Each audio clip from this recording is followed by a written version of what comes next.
ingredients sa ating gagawin na salad lettuce. Ayun yung corn tuna natin, apple. Dito natin gagawin ang ating lettuce. Siyempre, ihalo muna natin lahat. Ingredients.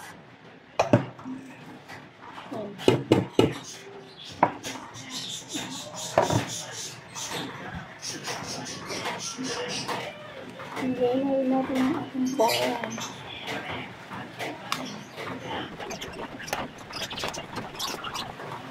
Ang ating apple and corn tuna.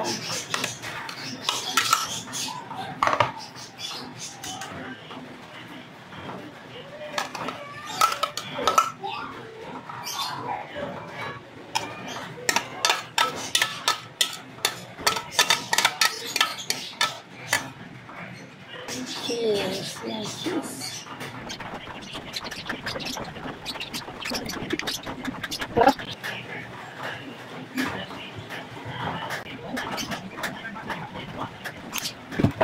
And keep mayonnaise.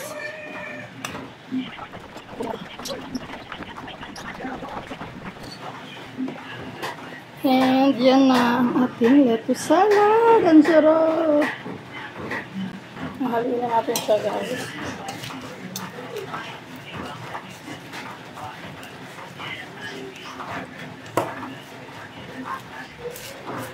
Kawawa naman yung lettuce natin.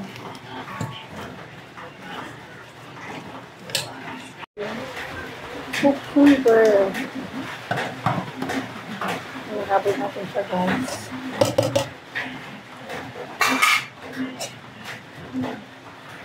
Para masarap siya.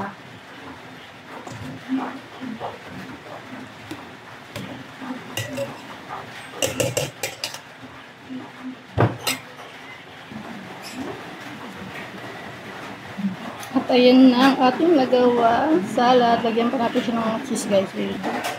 Ayan na siya, guys.